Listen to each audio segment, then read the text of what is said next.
Hey everybody, it's MAPS coach Abraham Shreve, and this week I want to talk to you about 4 great tips as you prepare for your business planning. These are things that I want to give to you that'll make your planning more effective and really help set you up for a great move into 2017. We assume that everybody in our organization is crystal clear on the things that we're talking about. And I believe that the annual planning opportunity is a time to put it all on the table, to make no assumptions, to really dissect things at a level that everybody understands what can be done, and there's no question that everybody understands. So, with that in mind, I'm going to share with you 4 tips that will enhance your annual planning. Okay, everybody, the very first tip I want to give you is that I want you to embrace the confluence. Now, this is a critical principle. You need to understand this. Now, confluence, by definition, is the merging of 2 rivers. Here's one, here's 2, and there's a spot where they merge together. And that spot where they merge together is called the confluence. Now, I'm a fly fisherman. At this point, at the confluence, it is where the water will be the most active. It will be where there's more oxygen in the water and there's more available food source. The fish will be more active. It's a more exciting place to fish. Now, a lot of people will not fish here because the thinking is that there's going to be a lot of other fishermen there.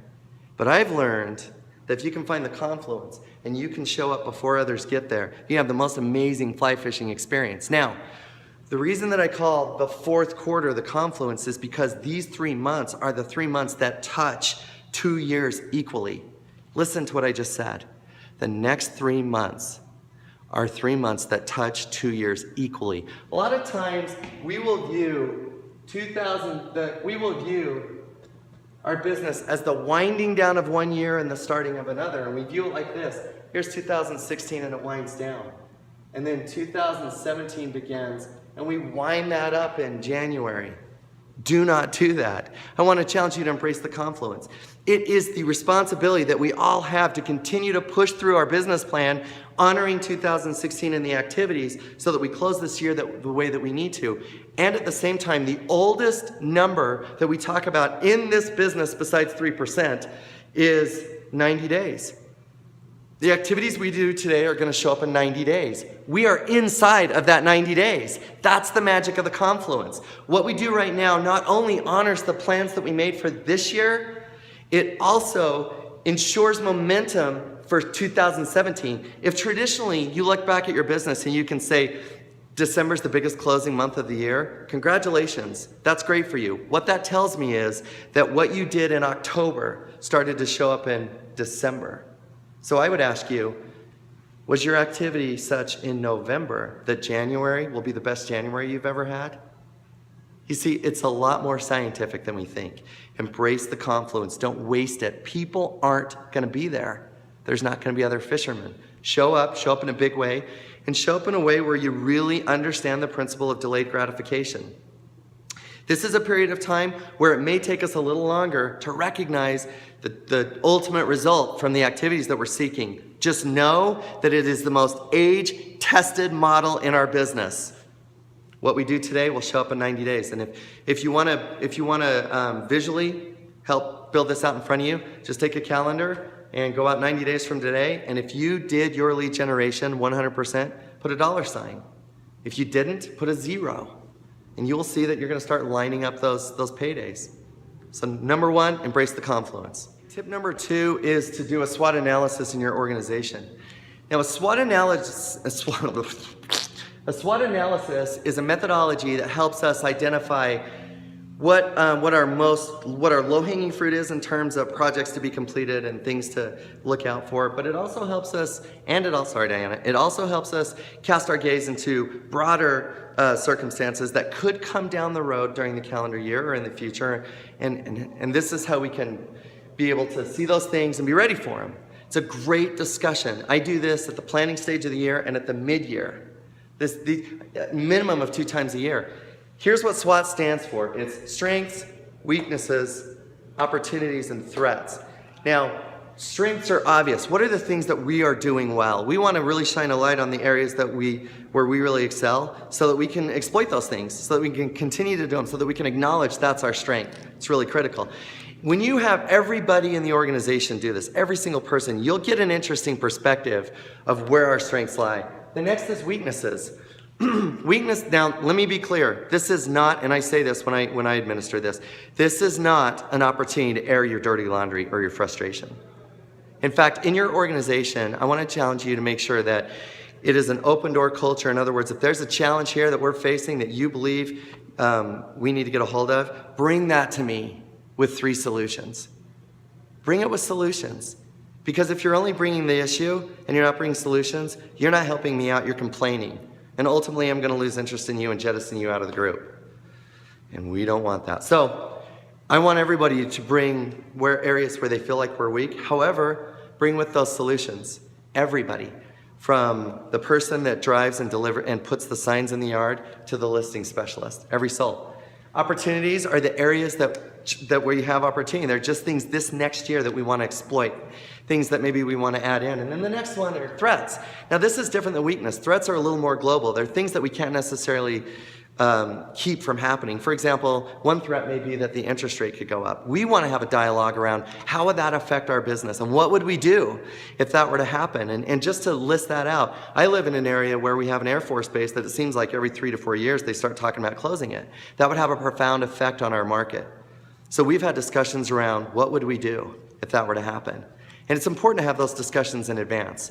Now, what I do is it'd be great if the whole room was just whiteboard. If not, just take those large sticky pads, just cover the walls. Walk up to your group, take a bunch of whiteboard markers and just drop them on the table. Everybody gets one and just say you got 15, 20 minutes to walk around the room and to fill out your SWOT analysis. Now, ideally, they've done this in advance, so you see them walking with their paper and writing things up. Now, I tell them, don't worry about repeating, don't worry. However, if you get to the board and you see that somebody wrote what you were gonna write, simply put a check mark.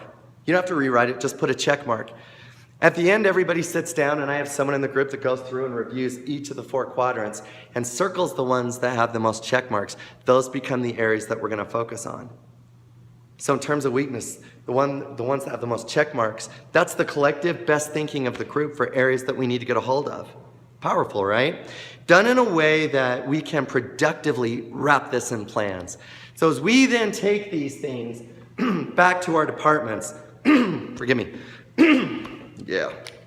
We take these things back to our departments to work out our plans to come to the planning retreat. We can come with definite things that we want to accomplish. Okay, that's the SWOT analysis. Tip number 3, tell the story. And I would add, tell the truth. This one is simply share with the entire company all of the metrics. That's it. We had a goal to set this many appointments. We set this many appointments. We had a goal to take this many listings. These are the listings that we took. It's really good if you can show annual trends, if you can show that in March we were up, in November we were down. I mean, whatever has to happen. This is a great place to talk about the 15th protocol strategy. This is what we did this year. This is when it worked. This is when it didn't work.